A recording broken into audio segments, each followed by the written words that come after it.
We have greatly simplified things in our examples, but in reality, transport is much more complicated. For example, the management of glucose by the kidney is linked to the management of sodium. Co-transport is like when somebody hitches a ride with someone else. And you can see a couple examples of co-transport in the examples on the left with the blue membrane proteins. 2 or sometimes even 3 molecules are being moved at the same time. On the right side of the picture is something called antiport. And this is when one molecule or ion moves in one direction and another moves in the opposite. There is this little protein called the sodium-potassium pump, which we will constantly be reminded of in this class.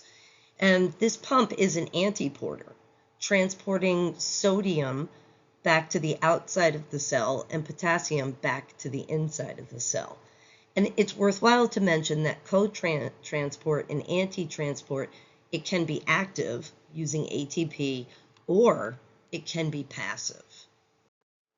Active transport is essentially the opposite of diffusion and osmosis. Instead of moving a gradient to a homogeneous mixture, active transport creates a gradient.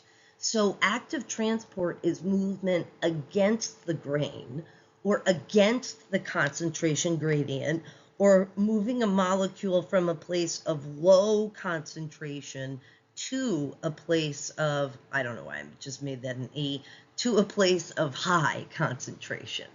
This requires energy in the form of ATP. I sometimes feel as though my life is like moving against the concentration gradient and requiring massive amounts of energy from me. Anybody feel the same way?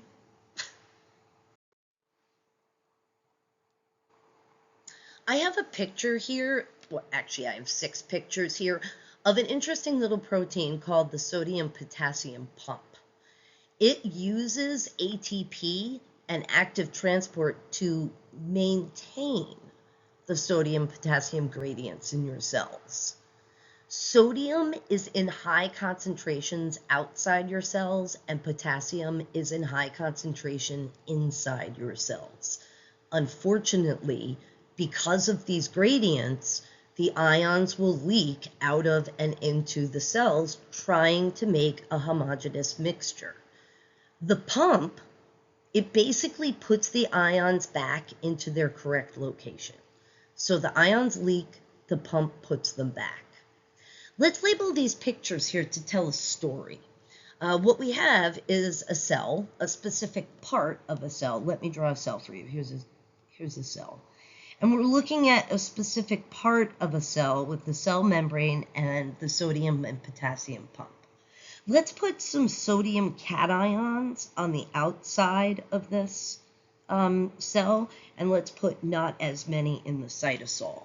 So we've made a gradient, and what we see is that these cations, they will leak into the cell, and the sodium-potassium pump will load up 3 sodium cations and actively transport them against the gradient back into the interstitial fluids. The bottom pictures here also tell a story, but not left to right, right to left. Potassium is in high concentration inside your cells in the cytosol and is in not as much concentration in the outside or interstitial fluids. And that means that these potassium cations leak out of the cell. And although we have and then the sodium potassium pump, what it does is it loads up 2 potassium cations and it transports them back into the inside of the cell, back to where they're supposed to be. And although we have 6 different pictures here, the pump does all of this in one fell swoop.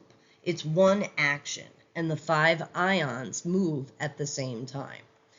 But you can see from this picture that when the pump uses one ATP molecule, it moves 3 sodium cations per every 2 potassium cations. Why the disproportion? Because the sodium cations, they leak a lot faster than the potassium cations. They actually leak as every 3 sodium cations leak into the cell, 2 potassium cations leak out. And so the pump deals with that disproportion and also puts them back in that proportion.